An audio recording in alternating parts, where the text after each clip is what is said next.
Start.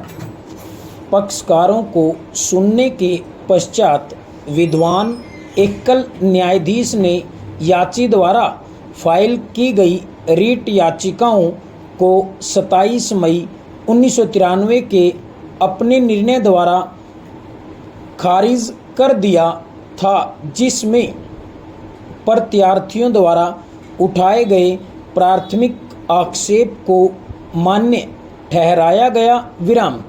तत्पश्चात याची company ने इस न्यायालय के विधान एकल न्यायाधीश के निर्णय के विरुद्ध विशेष अपीलें फाइल की और उपरोक्त विशेष अपीलें इस न्यायालय की खंडपीठ द्वारा 8/11/1993 को निपटा दी गई थी।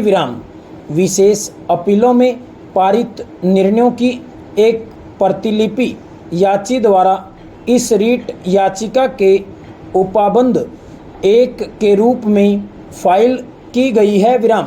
इस न्यायालय की खंडपीठ द्वारा विशेष अपीलों में पारित निर्णय के अनुशीलन से यह पता चलता है कि खंडपीठ वैकल्पिक उपचार के प्रश्न पर विद्वान एकल न्यायाधीश के विचारों से पूर्णतया सहमत थी और उसने याची के दावे के गुणागुण पर कोई राय प्रकट नहीं की। किंतु विशेष अपीलों को निपटाते समय खंडपीठ ने निगम को कतिपय निर्देश निम्नलिखित शब्दों में जारी किए। पैरा चुंगी चौकियों पर चुंगी माल के विवरण के अनुसार प्रभारित की जाएगी। जो सीमा शुल्क के प्रयोजनार्थ स्वीकार्य है और नगर निगम की सीमाओं के भीतर माल लाने वाले पक्षकारों से घोषणा अभी प्राप्त की जानी चाहिए कि वे निर्धारण आदेश पारित होने के तुरंत पश्चात शेष रकम का संदाय कर देंगे और कि अपील केवल निर्धारण राशि जो अपील में विनिश्चय के मध्य अध्ययन होगी के निष्पक्ष कराए जाने के पश्चात अपील सुनी जा सकेगी। यद्यपि यह एक असामान्य आदेश दिखाई देता है, किंतु यह नगर पालिका सीमाओं के भीतर माल लाने वाले पक्षकारों और नगर निगम के मध्य एक तालमेल बिठाने के लिए आवश्यक है। निगम के लिए यह भी विधिपूर्ण होगा कि वह निर्धारण आदेश पारित करने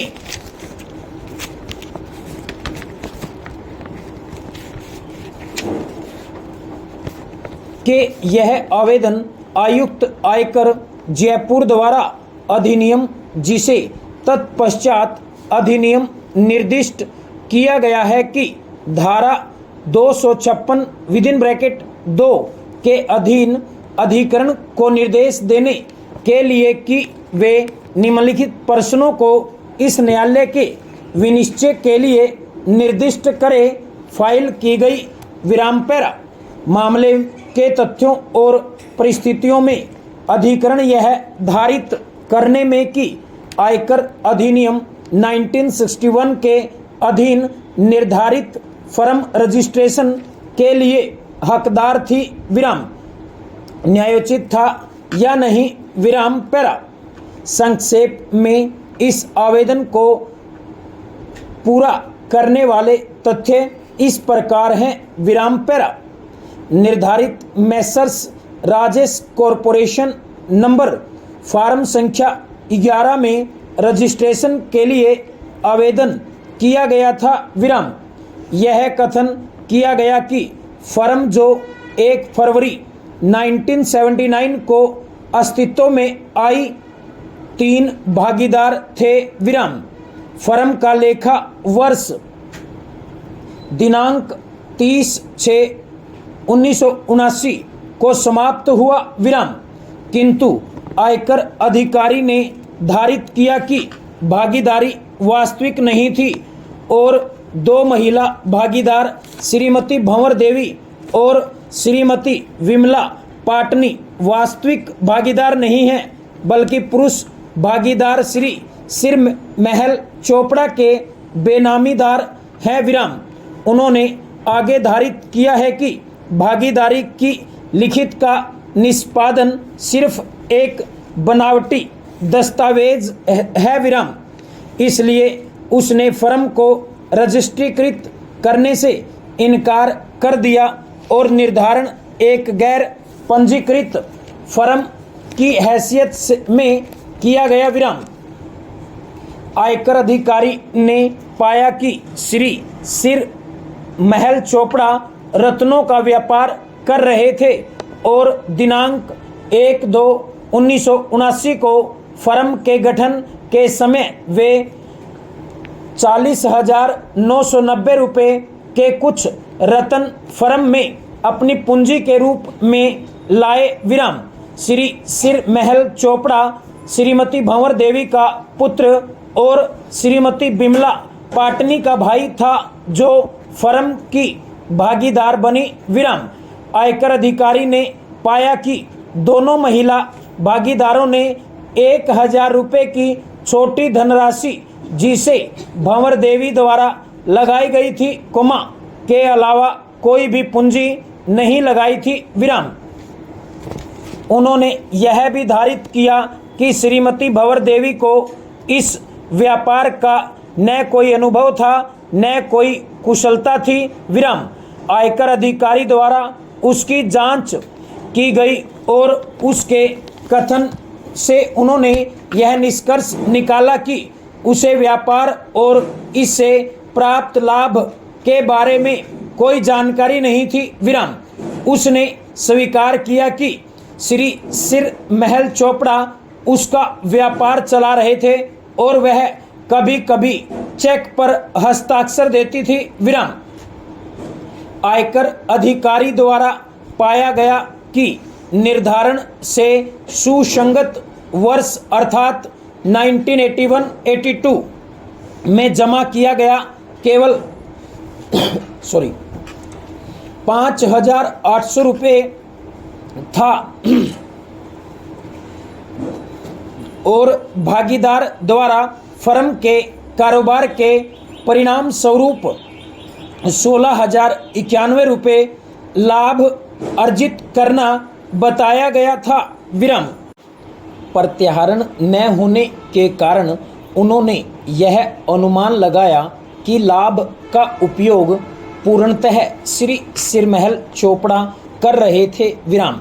श्रीमती बिमला पाटनी के संबंध में भी आयकर अधिकारी ने यह मत व्यक्त किया कि उसे कारोबार चलाने का कोई अनुभव नहीं था और उसके खाते में बीमा और आयकर देने के अलावा कोई प्रत्याहरण नहीं किया गया था। विराम। इस प्रकार आयकर अधिकारी के अनुसार लाभ का कोई भी भाग महिलाओं को नहीं दिया गया है और यह पूरी तरह से पुरुष भागीदार श्री सिरमहल चोपड़ा के नियंत्रण में रहा। विराम।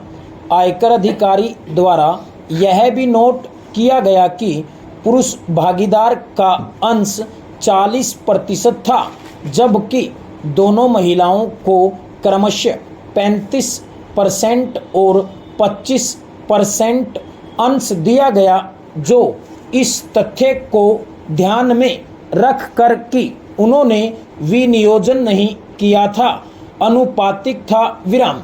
उपरोक्त तथ्यों से आयकर अधिकारी ने यह अनुमान लगाया कि भागीदारी आय के अपयोजन का एक प्रयास था और संबंधित भागीदारों के मध्य दुसंधि का एक परिणाम था और इस प्रकार दोनों महिलाओं को पुरुष भागीदार का बेनामीदार धारित किया गया। विराम।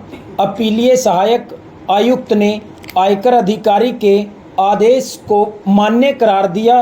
विराम। अपीलीय सहायक आयुक्त के आदेश से व्यथित होकर निर्धारित ने अधिकरण के समक्ष अपील दायर की। विराम। अधिकरण के सदस्यों में न्यायिक सदस्य और लेखा सदस्य के मध्य मतभेद होने के कारण मत विभिन्न था। विराम।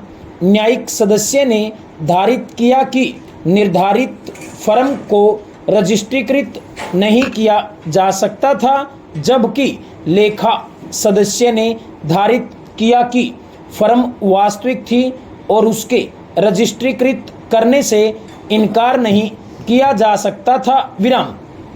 क्योंकि सदस्यों के मध्य मतभेद थे, इसलिए निम्नलिखित प्रश्नों को उठाते हुए धारा 254 (5) के अधीन इसे राष्ट्रपति को निर्देशित किया गया। विराम।